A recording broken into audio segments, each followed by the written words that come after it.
All right, so before you jump in and start saying, "Oh, it's clickbait. Oh, it's clickbait. Matthew Haynes clickbaited you." No, I'm literally going to tell you why you should not watch Captain Marvel. So I'm not clickbaiting you. I'm going to tell you why you shouldn't watch Captain Marvel. If you were one of those guys that were all behind a computer, like, Brie Larson is this, I don't like her. Oh my god, Brie Larson is so racist towards old white men. SJW, feminazi, blah blah blah blah blah blah blah. Brie Larson's ugly face. I can't stand her ugly face. Blah blah blah. If you're one of those guys, you should not watch Captain Marvel. And I honestly really mean that. Like, I genuinely mean that, because if you, and I'm not trying to say that, yes, I'm trying to be funny, but I'm also being serious at the same time. If you were one of those guys, you shouldn't watch the movie. And the reason is like this: you got to stand up for what you believe in, right? So, and everyone's open to opinion and open to what they believe in. So I personally know if I don't agree with what an actor says, or a director, or owner, CEO or something, if I don't agree with what they say or their point of view, then I won't support them. I won't buy their products. I won't go to their movies. I won't listen to their music. I personally wouldn't do that. So if for you, the Brie Larson situation is that serious to you, then you shouldn't go watch the movie. Don't go support her. Stand by what you believe in. Take a stand. All right. And sit it out. But you're going to be missing out on a good movie. That being said, I'm actually going to talk about this movie, and I'm actually going to review this movie and share my personal opinion on the film. Good, the bad, the ugly, the in-between, this is just my perspective going into this movie. So going into this movie, I had no expectations at all whatsoever. I was not expecting it to be great.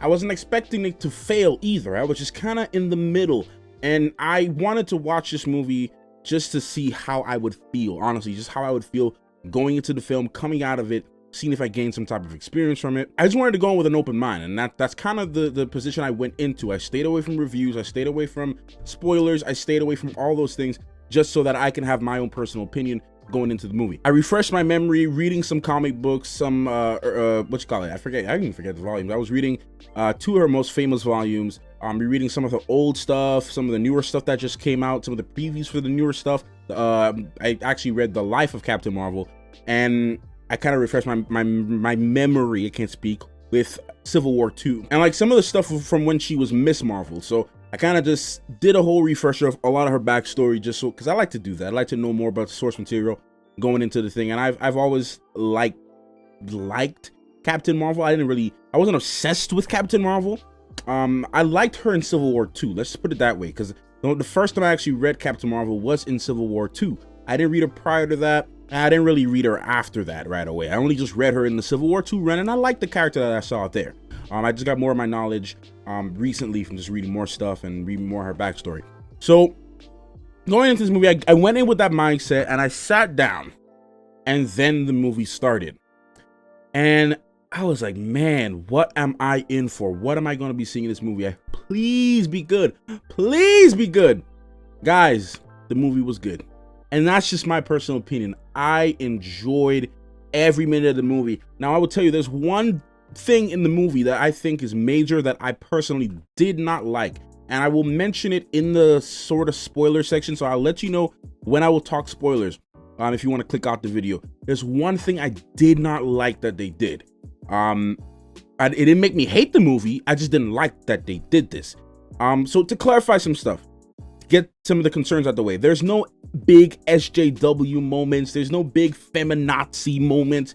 There's no overpowering, I'm a woman and I'm here to save the day, and women are better than men, and blah, blah. There's none of that. There's honestly really none of that in the film, and that I appreciated, because if an agenda is forced, I don't like that when stuff is forced. It was very self-explanatory of what it was, the movie. And I will say Brie Larson actually really surprised me. Her portrayal of Captain Marvel, and this is my first viewing, guys. I'm going to be seeing the movie again tomorrow, hopefully. So maybe my opinion may change, may not change, but this is my first initial thoughts. Brie Larson, in my opinion, really represented Captain Marvel. I will say this. I was speaking to a subscriber in the Instagram live stream yesterday, and he said that the trailers didn't really represent the movie well, and I agree with him. The trailers did not represent what I personally saw in this movie. I liked what I saw. All right, and if you guys value my opinion and you kind of have similar opinions like I do, I think you'll enjoy it too. So Brie Larson, there was no over-the-top feminism, there was no over-the-top SJW stuff, there was no over-the-top moments. Everything happened naturally, and when you saw her do her thing, you were like, okay, this is a powerful woman. Like, you could see it being represented, and I really appreciate that, because that when you can represent something without saying it, when you have to force something, that means you're really trying something, you know. But the fact is, they didn't have to force it, and it got the message across. Brie Larson, this thing about Captain Marvel that I've realized about the character is that she's very sarcastic and she's very sharp and witty and likes to make these funny remarks and sarcastic joking remarks to anyone she meets and people that she knows. And I will say Brie Larson does this very well, and that actually made me very satisfied, because I actually saw Captain Marvel in Brie Larson. When I saw her, I saw Captain Marvel, and that made me so happy to see. Nick Fury, all the other additions, the Agent Coulson was great, man. Just seeing Nick Fury in this 90s setting was really awesome. Some of the 90s references were also very fan servicey and pleasurable. It was actually just very good. I will just say that. And it does what it's supposed to do, guys. It brings you back to the 90s, and it brings you in that environment. Maria, Mambu, and Monica. Oh yeah, man, they really got them right. I remember reading Monica, older version of Monica, in Black Panther. So to kind of see her, and they're actually, without spoiling, Marvel is, I can see where Marvel is like putting little seeds for the future of the franchise. That's all I'm really see without spoiling anything. I felt the story was handled very well. Jude Law did a great job in his role, obviously, and the story, to me, from start to finish, was executed right. There was no moment in this film where I felt like I needed to get out of my seat and leave. Now, I would say this movie was so much better than Ant-Man and the Wasp, and I feel like this movie is going to be doing I think it's going to do well in the box office, and I hope it does, because it's very good, guys. It really surprised me, and that's what happens when you go in with really no expectations. You get blown away. And it's been a while, guys, since I've actually seen a movie and just been like, wow, like I really like this, man. I got that with Spider-Man Into the Spider-Verse. I got that with a couple of the movies I saw recently, where I was just like, I love the movie, like, yeah, man, I like this, you know? And for me, I felt her lines were very much, I felt that her lines were good. For me, the screenplay was very on point. There were one or two moments that were just like, okay, but they're minor, they're minuscule. But for the most part, the screenplay was handled properly. The score, I keep forgetting who does it, but it's actually the first ever female to compose a musical score for the MCU, and that's amazing. And I actually heard her music before somewhere else, and the theme for Captain Marvel was just ringing in my head on my way home, and I can't wait till they drop the score and the soundtrack tomorrow, because they don't drop it on opening night, they drop it the day of initial release. So like, I can't wait. I'm gonna be listening to that all day, because like I really like the theme song, and it was really funny. And speaking of funny, it was really funny. Wow, it was good. Speaking of funny, the movie was actually really funny. There's a lot of lines that were very funny. There's a lot of funny moments in this movie, and I think Marvel does the whole funny moment thing well. And then it also has some moments that were serious, and there was also some really, in my personal opinion, deep emotional moments as well, especially towards the end of the movie, where it just takes a whole left turn, and you're just like, dang, like I didn't see that coming, like whoa. And then of course the post-credit scenes, which most of you guys probably already saw from the leaked cell phone footage or whatever of the post-credit scenes. The post-credit scenes was also 10 times more rewarding when you actually see the movie up front.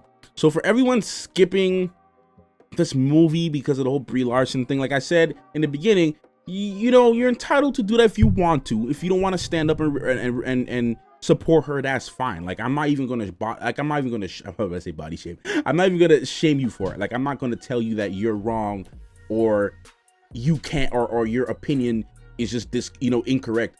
if you don't want to watch it for your personal reasons, I can 100% completely respect that. And chances are, if you're one of those people, you probably didn't make it this far in the video. You probably already disliked the video already. But guys, like I said, the negatives is one thing that I didn't like so far. And the more I think about the movie, maybe I will find some more things to not like. But tomorrow, my second viewing, I will see again. I will watch it again. And if I have a change of opinion, I will make an updated review. But this is just my initial thoughts and how I feel in the moment at the time of this recording of the video. So things are subject to change or not change. And my opinion may or may not change. Okay, so it's gonna be a little spoilers here now, guys. Oh, well, just to wrap things up, CGI I felt was fine. Camera direction was fine. I think the direction itself was fine. I keep forgetting the director's name, but she did an amazing job in the film. Fight choreography was really entertaining. Especially in the beginning of the film. The movie grabs you in the beginning, and that's what I really like. It wasn't this slow, monotone, draggy build. The movie was energetic, and it was very fun and just wow in the beginning, like snappy, just happens right away. The beginning of the movie just really sets everything off. And I would watch the movie again just to see the beginning, because the beginning was really fun, guys. Like the first 10 minutes of the film, action already. And the supporting characters were amazing too, guys. Just seeing the world of the Kree, seeing the Kree homeland, seeing different parts of the Marvel universe that you didn't really know about being represented, certain characters and races and species that you didn't know being represented and explored was fun. And I really enjoyed a lot of the backstory, a lot of Easter eggs, a lot of things that tie into what it is now. I will tell you this, after seeing this movie, I'm 10 times more excited for Endgame, based on how, especially with the post-credit scene, man. Like, I'm very much excited for Endgame, guys. So, getting a little spoilers now, guys, for all in all, if you're clicking off the video, I will rate this movie right now an 8.5 out of 10, just because I want to leave that room for any errors or any things that I probably missed in my first viewing. But for my personal opinion, man, I'm giving it 8.5, maybe 9 out of 10. I really enjoyed this movie. I definitely would recommend seeing it if you're a Marvel fan, if you're a comic book fan. You will enjoy this movie. Nonetheless, like, despite all the controversy, I feel like the movie was very good, and it's definitely not a boring film, and it's definitely the one you should not skip. I think it's worth a watch. I really honestly believe it's worth a watch. Like, it's a whole new dynamic for the Marvel Cinematic Universe, and I really enjoyed it. So anyways, so spoilers for what I did not like about the film. I did not like that and again, spoilers, if you haven't seen the movie yet, please click off. What I did not like about this movie was the fact that they changed Mar-Vell's gender. That kind of upset me. Kind of like what they did with the Ancient One in Doctor Strange, but it didn't bother me too much in Doctor Strange. But my thing is, Mar-Vell is such, and normally I don't get too upset with gender bending characters. I normally don't get too upset with it. I normally just kind of just let it go over my head. But the reason I was upset with this one is that Mar-Vell as a character is such an iconic character in the Marvel Comics world, and for him to not even get a tribute, like, I mean, he's getting a tribute with the name, but like Mar-Vell as a character with the backstory with him, like giving his powers over to Carol Danvers, and like, well, you know, not intentionally giving it over, but training her and sort of like giving her the permission to take the name of Captain Marvel. All those things are like very iconic to the character, and I feel like they really should have, in my opinion, personally, kept Mar-Vell a male. Right? Not saying that that the person who played the female version of Mar-Vell didn't do a good job. She did a very good job with her role. I just felt like Mar-Vell should have still been a male. That's just kind of a thing that I personally just didn't like. And like I said in the beginning of the movie, it didn't make me hate the movie. It didn't make me dislike it more. It's just something that upset me in the moment, and I was like, man, like, wow, they just going to like ignore my man Mar-Vell, like, geez, like, wow, like that's just what I was saying, and I was like, dang, okay, wow, and that's just been that was just my reaction the whole time towards it. So I'm like, You know, they could have done a little better with that. But other than that, guys, I really didn't have too much of negatives in this film. I really liked it, and I will watch it again tomorrow, and I would recommend you do too. So anyways, guys, that's it for my review. Thank you so much for watching this review. Please make sure to leave a like, leave some comments down below, leave some nice constructive criticism, man. And I will see you guys in the next video. Thanks for watching. Clockmaster out.